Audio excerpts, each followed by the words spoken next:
Hello everyone, my name is Ambar Kohli and today I am going to speak on a topic bailment and pledge. Bailment जो है वो section 148 से लेके 171 के बीच में दिया गया है। सेक्शन 141 में बेलमेंट की डिफिनीशन दी गई है। बेलमेंट जो है वो किसी गुड्स ऑफ डिलीवरी होती है फ्रॉम वन पर्सन जिसको कहते हैं बेलर टू अनदर पर्सन जिसको कहते हैं बेली फॉर किसी एक सर्टेन पर्पस के लिए, किसी भी एक सर्टेन काम करने के लिए। और जब वो काम पूरा हो जाता है तो उस गुड्स को बेली की ड्यूटी होती है कि वो बेलर को रिटर्न कर दे। बेलमेंट जो है वो दो पर्सन्स के बीच का कॉन्ट्रैक्ट होता है, बेलर और बेली। बेलर जो सामान देता है और बेली जिसको सामान बेल किया गया रहता है। बेलमेंट के कुछ एसेंशियल्स होते हैं जिनके बिना एक बेलमेंट जो है वो वैलिड नहीं हो सकती है। इसके एसेंशियल्स यही होते हैं कि बेलमेंट के लिए दोनों पार्टीज़ का कंसेंट होना ज़रूरी है, दोनों के बीच में एक वैलिड कॉन्ट्रैक्ट होना चाहिए, मतलब किसी भी इलीगल गुड्स का बेलमेंट जो है वो एक वैलिड कॉन्ट्रैक्ट नहीं बना सकता है। और ये सब मिलके बेलमेंट के वैलिड एसेंशियल्स होते हैं। फिर आता है सेक्शन 150। सेक्शन 150 में दिया गया है कि बेलर की क्या क्या ड्यूटी होती है बेली की तरफ। बेलर की ड्यूटी होती है कि अगर गुड्स में कोई भी प्रॉब्लम है, कोई भी फॉल्ट है, तो उसको बेलमेंट के टाइम पे ही डिस्क्लोज करना। अगर बेलर ऐसा नहीं करता है तो बाद में अगर उसको बेली को कोई भी अगर उस चीज़ से नुकसान होता है या कोई भी उसको दिक्कत होती है तो फिर वो बेलर के ड्यूटीज़ होंगी कि उसको कंपनसेट करना जो भी उसको दिक्कत हुई है उसके लिए। फिर आता है सेक्शन 151 जिसमें बेली की ड्यूटी दी गई होती है कि सामान का कैसे रिजनेबल केयर रखना है। सेक्शन 151 में दिया गया है कि बेली की ड्यूटी होती है जो भी गुड्स बेल हुए हैं उनका रिजनेबल केयर रखना, उनका ध्यान ऐसे रखना कि जैसे वो उनके अपने सामान हो। फिर उसके बाद आता है प्लेज। प्लेज जो है वो सेक्शन 172 से लेके 179 के बीच में दिया गया है। प्लेज का मतलब, प्लेज जो है वो एक स्पेशल टाइप ऑफ बेलमेंट होता है जिसमें जो गुड्स है वो बेल किए गए होते हैं किसी एक डेप्थ की सिक्योरिटी के तौर पर या फिर किसी भी एक प्रॉमिस जो किया गया उसके परफॉर्मेंस के तौर पर। 173 में दिया गया है, 173, 174 और 175 में ये एक्सप्लेन किया गया है कि पौनी के क्या क्या राइट्स होते हैं। बेलमेंट में दो पर्सन होते हैं, पॉनर और पौनी। पॉनर जो सामान लेता है या जिसके गुड्स बेल किए गए होते हैं, पौनी जिसको बेल किए गए होते हैं।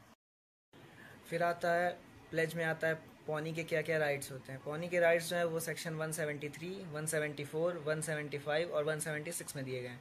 173 में दिया गया पौनी राइट ऑफ रिटेंशन। इसका मतलब होता है कि जो भी गुड्स बेल किए गए हैं किसी सिक्योरिटी के तौर पर या किसी भी लोन अमाउंट के ऐसे डेप्थ या प्रॉमिस के तौर पर, अगर वो फुलफिल पॉनर नहीं करता है, वो अगर अपना लोन क्लियर नहीं कर रहा है या जो भी वो प्रॉमिस था वो पूरा अपना प्रॉमिस नहीं निभा रहा है, तो इस केस में जो पौनी होता है वो उस गुड्स को रिटर्न कर सकता है, अपने पास रख सकता है जब तक वो जो भी पर्पस था वो एकम्प्लिश ना हो जाए।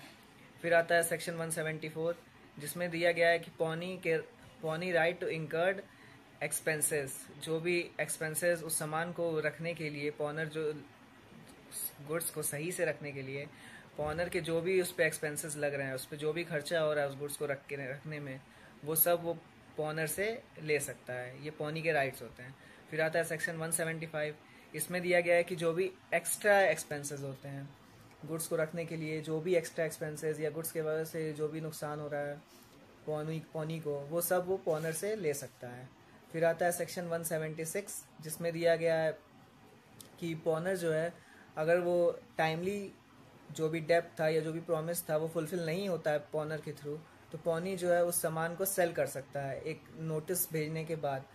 जैसे वो पौनी को एक टाइम लिमिट या नोटिस भेजने के बाद अगर उस टाइम तक वो डेप्थ क्लियर नहीं होता है या जो भी प्रॉमिस था वो पूरा फुलफिल नहीं होता है, तो उस केस में पौनी के पास पूरे राइट्स हैं कि वो उस गुड्स को सेल कर सकते हैं।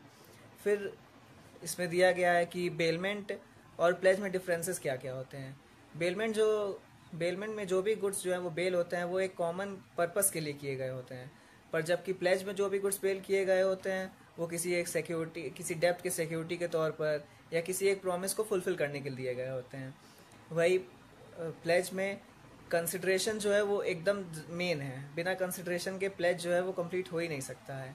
पर जबकि जो बेलमेंट है, नॉर्मल बेलमेंट है, उसमें कंसिडरेशन जो है वो मस्ट नहीं है, वो कंसिडरेशन हो भी सकता है, कंसिडरेशन एब्सेंट भी हो सकता है। जैसे बेलमेंट का एग्जांपल है कि किसी रिपेयर शॉप पे कोई व्हीकल अगर हम रिपेयर करने के लिए दे रहे हैं तो वो हो गया बेलमेंट का एग्जांपल।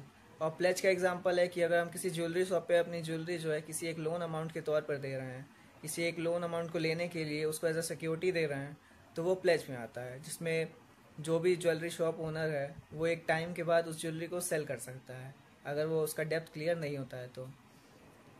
थैंक यू, आज के लिए बस इतना ही।